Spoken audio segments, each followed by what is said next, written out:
Buenos días con todos. Vamos a hablar sobre el sistema de emisiones. Los integrantes son mi persona, Kiffer Molina Luis, Chauquis Juárez Gerson, Figueroa Altamirano Dariel y Cuchulanda Jean-Pierre. Bien, empezamos con los implementos de seguridad, que son las botas, el overol, casco con las tatoneras, guantes de seguridad y lentes de seguridad. Vemos también lo que es el filtro primario, los componentes, filtro secundario, la carcasa, donde se va a colocar estos implementos. Luego vemos la verificación que esté en buen estado, que esté limpio correctamente. Procedemos a llenarlo. Vemos el silenciador que esté en buen estado, que no haya nada adentro, el refrigerante en un buen estado y como vemos el enfriador que también esté en buen estado, el nivel de combustible que esté en óptima condición. Bien, este al ser un motor de combustión interna, este de aquí es una máquina de transformadora de energía química a energía mecánica. Y para trabajar de este cambio de energía se necesita que se realice una combustión. Y entonces los elementos para la combustión son el oxígeno, como sabemos que también es el calor o temperatura, y el combustible. Entonces de ahí es donde partimos de un filtro que nos ayude a separar las partículas como el óxido de hierro, dióxido de carbono y entre el polvo. Como ello, entonces tenemos dos filtros, uno que es primario y secundario, dentro de esta misma cavidad que cabe. El aire al ingresar por el filtro pasa por este tubo y el turbocompresor. Este turbocompresor tiene el objetivo o propósito de mejorar el rendimiento del motor por medio de un sobrellenado de aire a la cámara de combustión para la prueba de mejorar su rendimiento.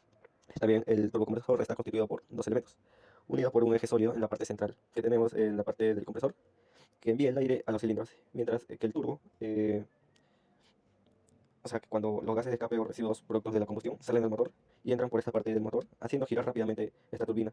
Y como está unido por un eje sólido, hace mover a la otra paleta del compresor. Entonces, esta es la que ayuda a dar este refuerzo a los cilindros. Y los gases de escape se retiran por este conducto que vamos para la izquierda, que lo veremos más adelante.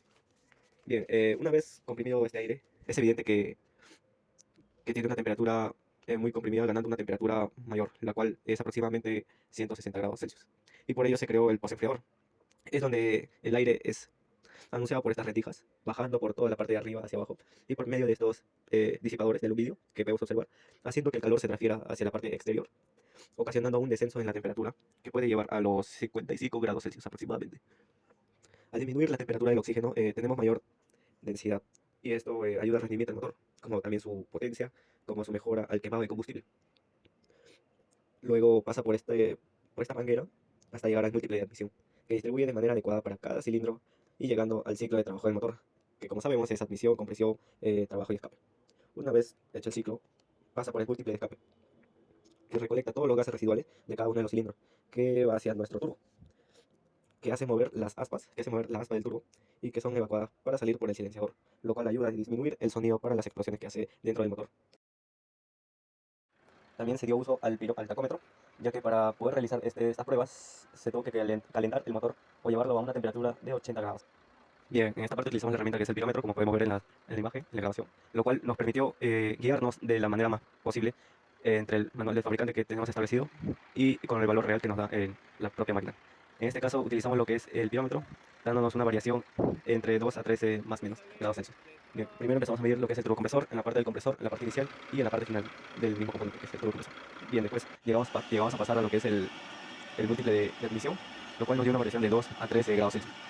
Y por último se pasó al múltiple de escape, lo cual ahí sí tuvo una observación que se variaba en sus cilindros, lo cual podemos deducir de que hay un desgaste o un sobreesfuerzo que tiene los cilindros, por lo cual aumenta su temperatura mientras que las demás son estándares al nivel que requieren el establecimiento del fabricante. Bien, en análisis de la falla podemos presentar que dentro del motor el funcionamiento incorrecto que se le puede dar es debido a que no se da un mantenimiento preventivo adecuado correctamente, lo cual esto nos implica a que podríamos tener fallas como al no hacer estas pruebas. Y otro sería que en este caso, si no utilizamos las buenas mediciones requeridas por el manual del fabricante, nos daría un valor erróneo, por lo cual el motor haría un sobreesfuerzo y lo cual su tiempo de vida se gastaría prematuramente. Bien, en la falla podemos ver lo que es, bien, en este caso, bien, en este caso, como es un motor mecánico, las análisis de fallas serían las siguientes. ¿Qué pasaría si el filtro de aire llegara a obstruirse? Bien, en este caso, el filtro de aire es principal elemento para hacer la combustión. Como sabemos, todo empieza de ahí para que haga una buena combustión en los cilindros. Al no hacerse esto, entraría componentes dañinos que poco a poco se deterioraría los componentes que van adentro, tales como las camisetas, los cigüeñales, los anillos, tendrían un sobreesfuerzo bajo lo normal.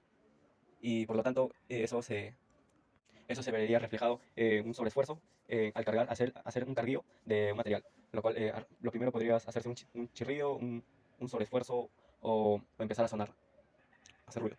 Bien, la otra falla podría ser qué pasaría si hay poca cantidad de refrigerante. Lo primero es que no encendería el motor, o sea, no arrancaría el motor, lo cual el refrigerante ayuda a mantener a los gases que salen del escape, del tubo de escape o múltiple de admisión, no harían enfriar lo que es el compresor, lo cual ayuda a llenar a ese aire comprimido, a ventilarse por el mismo postenfriador, y lo cual haría que toda la máquina se sobrecaliente a llegar a un punto extremo de reventar algunas válvulas. Las más simples que tengamos, las más delicadas, por ahí empezaría la fuga.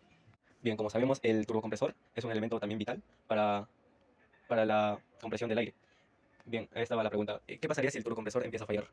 Bien, lo primero que habría en el motor sería la pérdida de potencia, porque el turbocompresor, como sabemos, genera presión de aire, y lo cual, al no generar, nos da una insuficiencia en la cámara de combustión, lo cual los cilindros no tendrían esa potencia, esa explosión requerida para mover la fuerza requerida que se necesite, por lo cual sería algo muy débil al momento de hacer carguío o cargar materiales, no daría la potencia necesaria para cargar a los materiales. Bien, otro podemos tener, ¿qué pasaría si el múltiple de admisión empieza a fallar? Lo que tendríamos es fugas que nos permite que entre aire adicional al motor, por lo cual alteraría la relación entre aire y combustión y provocaría pérdidas de potencia. Esto se puede manifestar ya que no se hace el uso correcto de una verificación visual o un chequeo de un mantenimiento preventivo.